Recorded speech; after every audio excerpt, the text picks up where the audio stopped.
Assalamualaikum warahmatullahi wabarakatuh. Halo semuanya. Kenalin, aku Fadila Zahra dengan NIM 135 dari kelompok 10, membahas materi tentang belajar.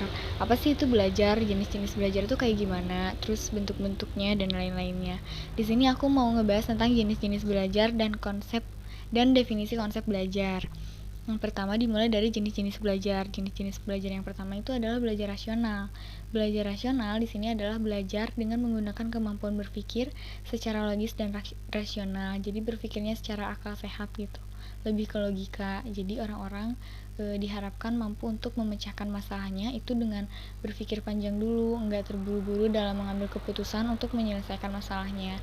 Biar masalahnya juga kan bisa terselesaikan dengan baik dan benar.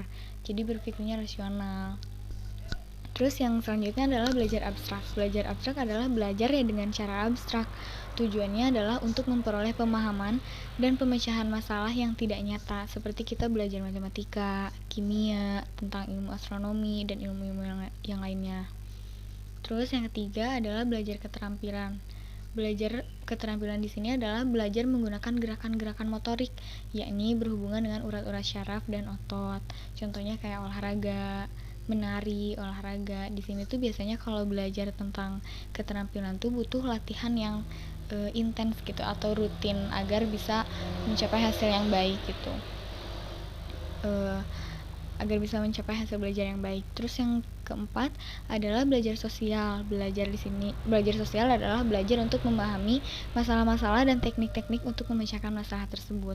Di sini masalah belajar sosial itu bersangkut pautnya masalah sama yang berkemasyarakatan, seperti masalah persahabatan, masalah dalam organisasi atau kelompok dan lain-lain seperti itu.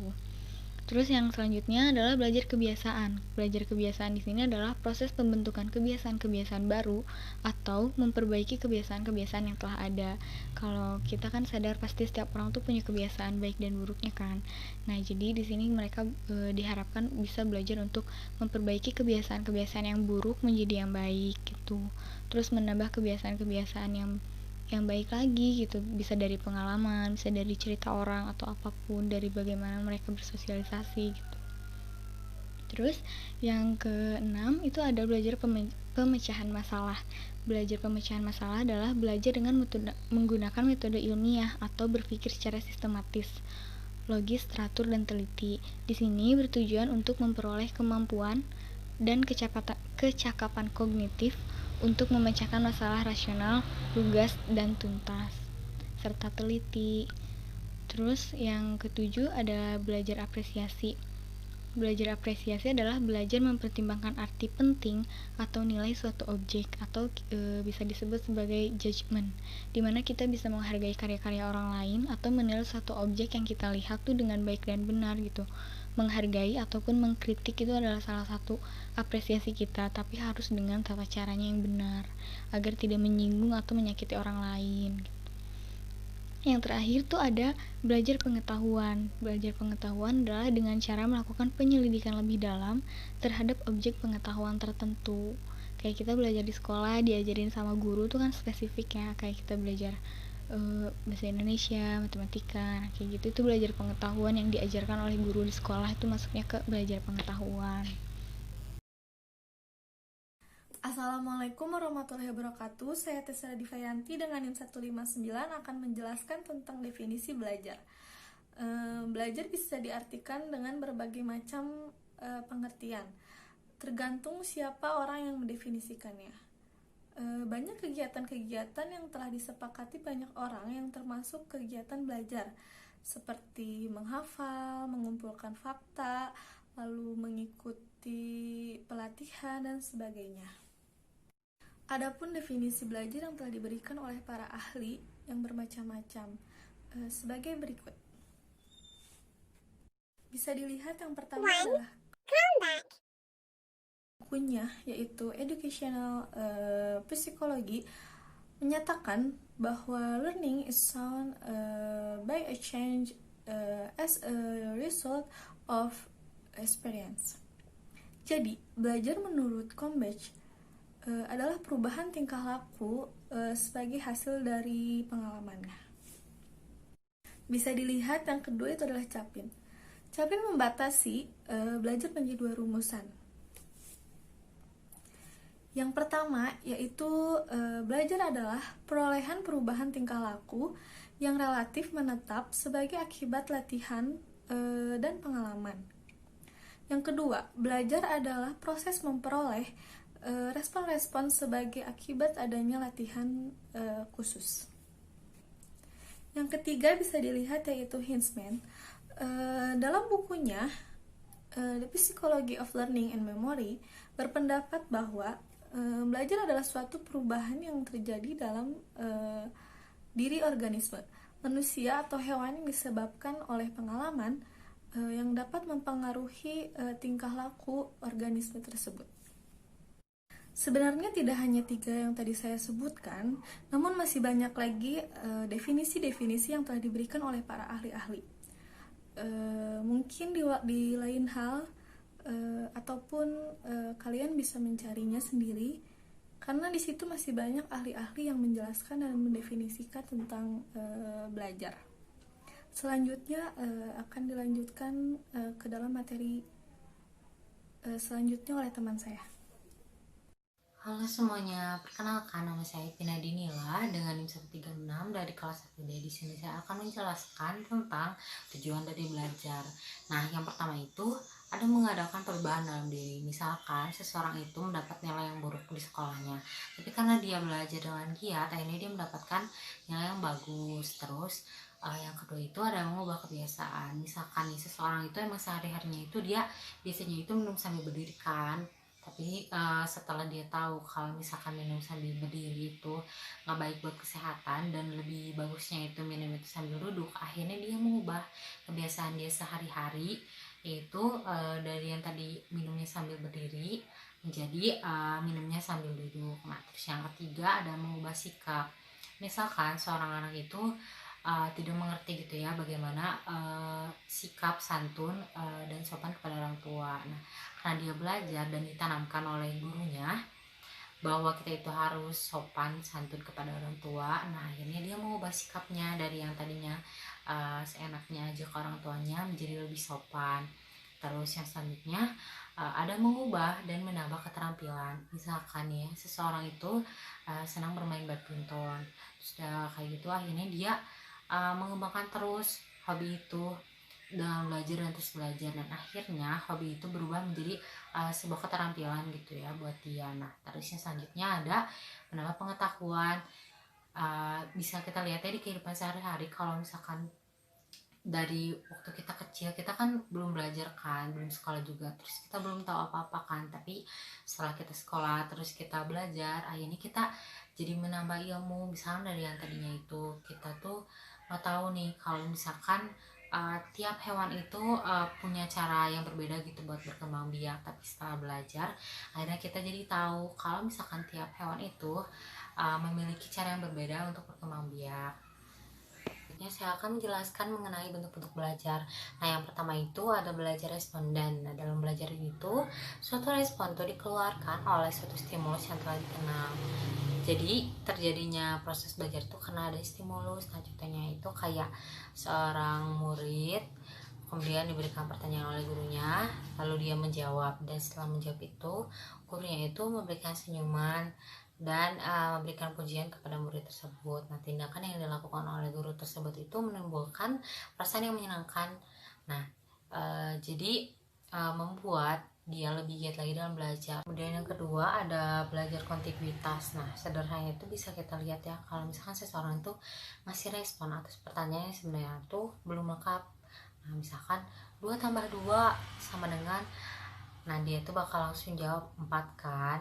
Nah, itu tuh adalah contoh dari asosiasi berdekatan antara stimulus dan respon dalam waktu yang sama. Terus contoh lainnya tuh ada stereotyping. Nah, bisa kita lihat kalau misalkan kita nonton TV kan ya, terus biasanya pakai kacamata tuh biasanya culun sama pinter. Terus biasanya ibu tiri itu jahat, padahal kan aslinya nggak gitu kan. Nah, stereotyping itu apa sih? Nah, stereotyping itu adanya peristiwa yang terjadi berulang-ulang dalam bentuk yang sama, nah sehingga terbentuk dalam pemikiran kita.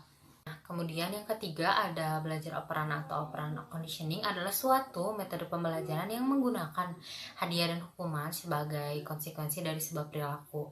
Nah, contohnya itu kayak seorang guru nih ngasih pertanyaan ke muridnya, kemudian dia tuh ngasih iming-iming kayak sok yang bisa jawab nanti dikasih permen ya. Pastikan muridnya juga bakal antusias jawabnya kan. Terus yang kedua itu ada hukuman. Nah, biasanya tuh seorang murid itu bakal dihukum kalau misalkan dia melanggar peraturan kan. Nah, dengan metode ini tuh orang yang mempelajarinya akan mengerti hubungan yang dibuat antara perilaku dengan konsekuensinya. Nah, yang keempat ada belajar observasional.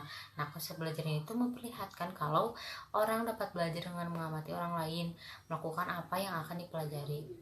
Nah, misalnya tuh anak kecil nih belajar makan dengan mempelajari apa yang orang tuanya lakuin gini.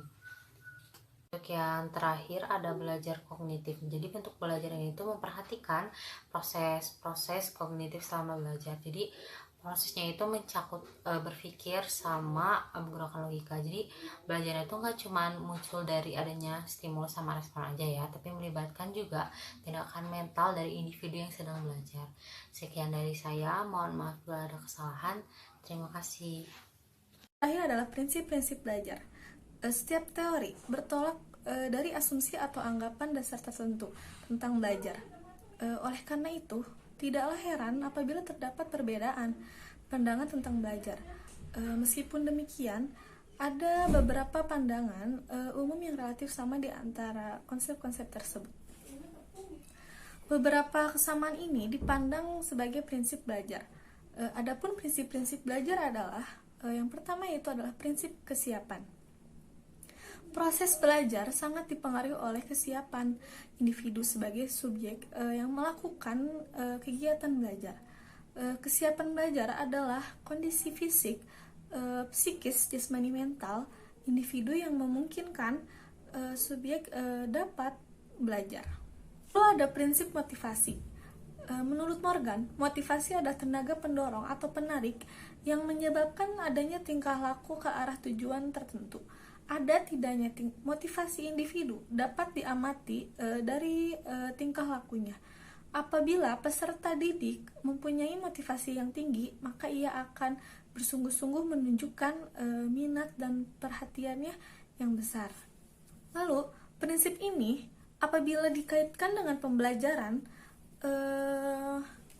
harus memperhatikan beberapa hal.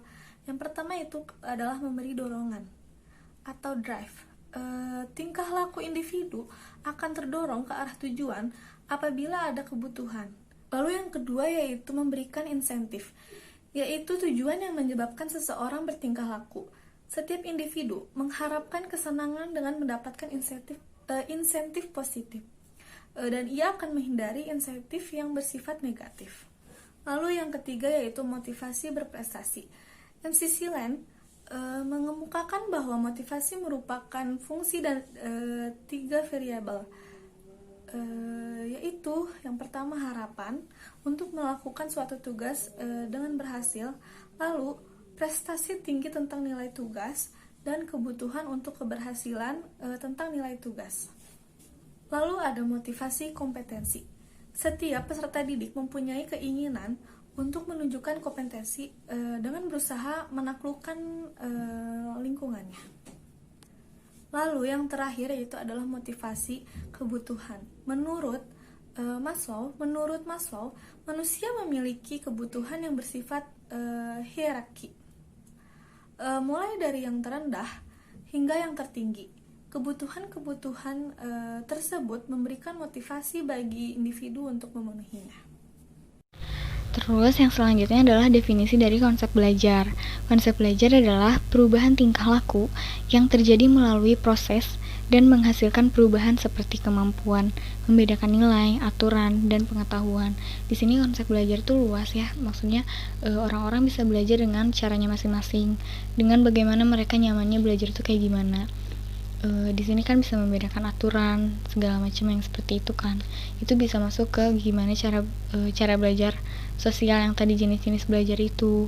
Terus dalam mereka bersosialisasi itu kan secara tidak langsung mereka belajar menambah ilmu baru apa hal yang mereka tidak ketahui kadang kan bisa mereka jadi ketahui di saat mereka bersosialisasi. Di sini konsep belajar tuh luas, tapi definisinya seperti itu. Intinya perubahan tingkah laku yang terjadi melalui proses dan menghasilkan perubahan seperti kemampuan membedakan nilai, aturan, dan lain-lain. Jadi konsep belajar tuh yaitu perubahan tingkah laku melalui proses belajar. Mungkin segitu dari kelompok kami. Maaf jika ada kesalahan kata